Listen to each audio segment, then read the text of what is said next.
Subscribe for more.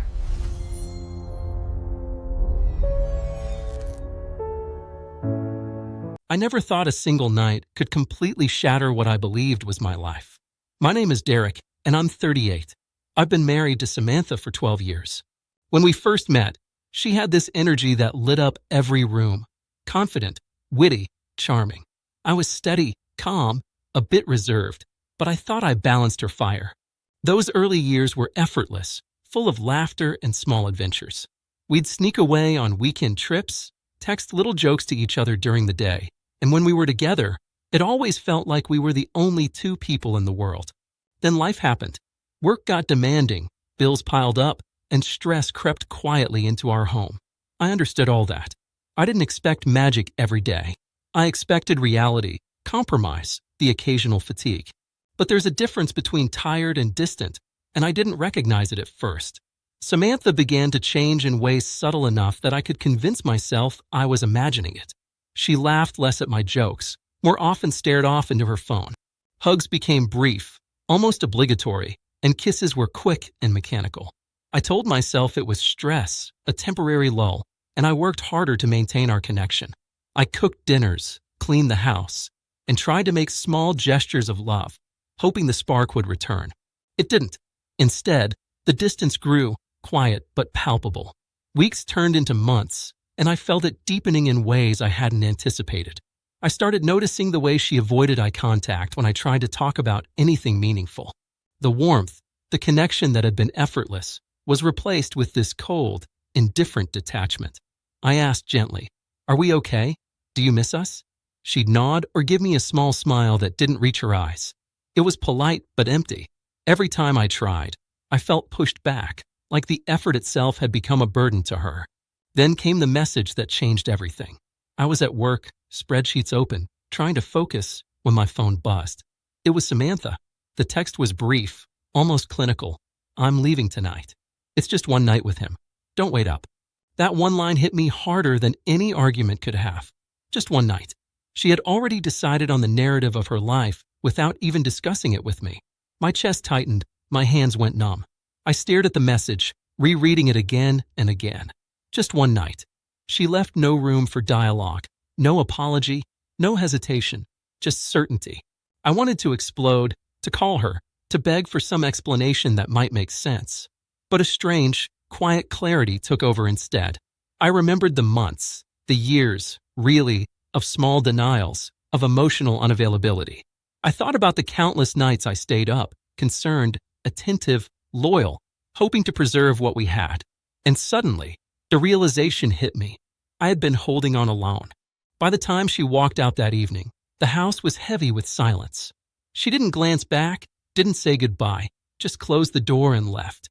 I sat in the living room, still in my work clothes, feeling a mix of hurt, disbelief, and a strange relief. Not relief that she left, but relief that I could finally see her choice for what it truly was. She wasn't conflicted. She didn't hesitate. She had already chosen him, her dream man. Over 12 years of shared life. I remember thinking about the small details as if they were signs I had ignored all along. The way she spent nights scrolling her phone, dismissing my attempts at intimacy, the casual way she brushed off my questions about her day. Each small moment had built a bridge toward this inevitable moment, and I had been walking it blindfolded. I wasn't naive. I had just been loyal in a way that blinded me to the truth. That night, I didn't cry. I didn't yell. I didn't throw things. I sat quietly, reflecting. I packed a bag with essentials, clothes, toiletries, my wallet, and left the house. The streets were quiet, the night air cold but sharp, almost cleansing.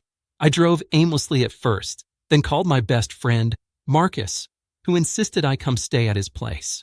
On the drive, I felt the weight of 12 years lifting from my shoulders in a strange, bittersweet way.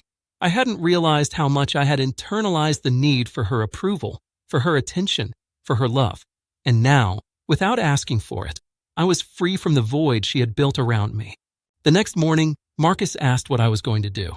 I told him the truth. I wasn't running. I wasn't angry. I was simply done trying to convince someone to care when their heart had already wandered. He nodded, silently acknowledging the clarity that comes only after repeated disappointment. Over the following days, I reflected on what I had learned.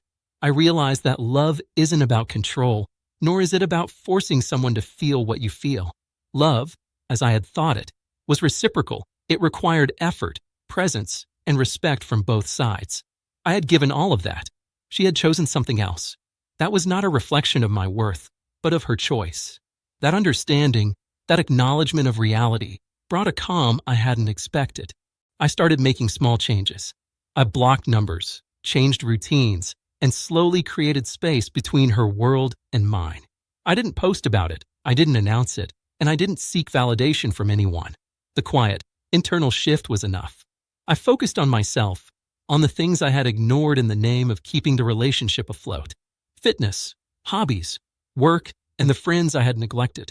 The void she left became a space I could fill with purpose rather than resentment. Then came the unexpected part. A week later, a mutual acquaintance, Elena, reached out, asking if I was okay. There was no accusation, no gossip, just concern. And I realized something essential. The world didn't end when she left. My life, my choices, and my dignity were still intact. I had been through betrayal and neglect in ways that were subtle, but no less painful, yet I was standing. I could feel my own strength returning, piece by piece. It wasn't about revenge or proving her wrong. It was about recognizing the truth and reclaiming myself. I understood now that being alone, even after such a profound shock, could feel more alive than being with someone who had already checked out emotionally. The freedom that comes with clarity was sharp, almost intoxicating, and I knew I would never compromise my worth again. Months have passed.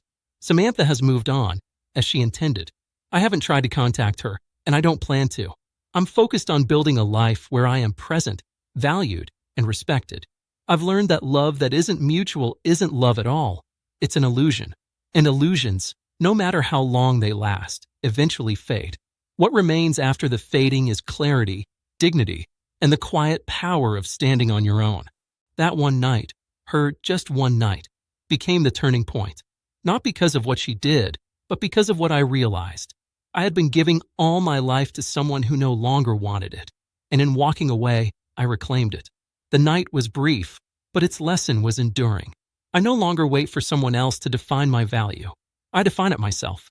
And in that truth, I finally felt free.